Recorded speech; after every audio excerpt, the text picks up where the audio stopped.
NIM 선교회 임현성 목사의 복음과 삶 이야기. 우리 한민족의 역사를 대략 반만년 역사라고 말합니다. 몇 년 전 통계를 보면 한국의 인구는 약 5,200만 명, 북한은 약 2,500만 명으로 밝히고 있습니다. 그리고 우리처럼 해외에 거주 한인은 약 800만 명 정도입니다.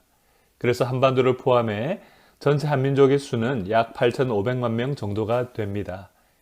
우리 8,500만 한민족의 최대의 과제는 통일일 것입니다. 그러나 이것은 단순히 한반도의 남북한의 영토적 통일만을 목표로 하는 것이 되어서는 안 됩니다. 민족의 상처와 고통을 치유하는 회복의 통일, 자유와 평화가 정착되는 화합과 민주적인 통일이 되어야 합니다. 남북한 모두 각기 다른 국가의 형태를 가진 현 상황에서 대화와 상호 교류를 통해서 사람들의 마음이 먼저 열리고 통일의 재반 환경이 자연스럽게 진행되면 좋을 것입니다. 하지만 북한 정권은 독재 정치와 우상화를 통해 국민을 압박하고 한국을 비롯해서 미국과 세계에 유입이 되는 비정상적인 국가가 되었습니다. 그래서 통일을 위한 이런 자연스러운 과정이 제대로 이루어지지 않고 있는 것입니다. 일본의 패망 이후 강대국의 신탁 통치가 이념적 대립으로 결국 남북을 분단시켰고 공산주의 북한 정권의 남침으로 시작된 한국 전쟁은 피로 얼룩진 큰 상처를 한반도에 남겼습니다. 얼마 안 있으면 6.25가 되는 날입니다. 6.25 한국 전쟁은 당시 냉전 이데올로기 갈등 세계 속에서 언젠가는 예상되는 비극이라고 많이들 생각합니다.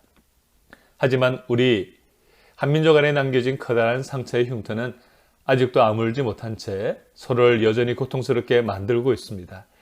그래서 통일에 대한 이야기는 그 당위성이 분명함에도 불구하고 우리들에게 무거운 주제가 되어버렸습니다. 우리는 상처의 뿌리와 시간이 긴 만큼 상처의 치유도 많은 노력이 필요함을 인식해야 합니다. 상처의 치유 과정은 많은 헌신과 인내의 시간이 있어야 됩니다. 한국과 한인 사회에서 지난 몇 년간 더욱 심각하게 진행되어 온 이념적 정치적 갈등의 뿌리는 바로 분단에 있습니다. 남한 안에서의 갈등, 한인 사회 안에서의 갈등을 먼저 해결하지도 못하면서 한반도의 한민족 통일을 추구하는 것이 우선순위가 바뀐 것이라고 주장하는 분들도 있습니다. 그러나 뿌리의 문제가 해결되지 않으면 결코 가지의 문제는 근본적으로 해결되지가 않습니다. 이것이 우리가 통일을 위해서 계속해서 노력해야 할 중요한 이유입니다. 앞으로 6.25의 상처가 현재 진행형이 아닌 과거형으로 우리에게 여겨질 날이 속히 오기를 희망합시다. 이 세상에 온전한 화해와 용서의 길을 열어주신 예수 그리스도의 복음을 우리 민족 모두가 붙들게 되기를 기도합시다. 치유와 화해, 회복, 자유, 행복, 번영, 평화, 성김의 통일은 복음적 통일을 통해서 경험되고 성취되어 갈 가치들입니다. 우리는 북한에 살고 있는 북한 동포들의 고통에 관심을 갖고 이 문제들이 해결되길 애쓰고 기도해야 됩니다. 현재 북한의 식량 사정은 계속해서 심각합니다.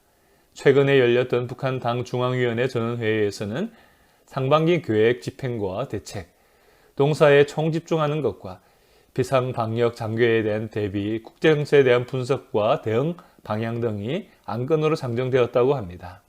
김정은 위원장이 최우선 과제로 식량 상황의 문제를 지적했고 당 전원회를 끝내면서 경제난 극복을 강력한 투지로 반드시 극복하겠다고 전체 선서까지 했습니다.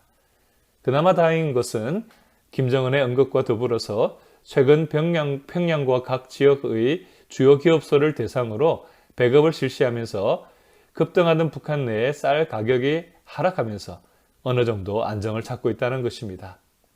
앞으로 미북 대화, 남북 대화, 그리고 다자간 회담 등이 열리면서 대화와 교류의 장이 다시 열리고 북한의 긍정적인 변화가 일어나길 위해 함께 기도합시다.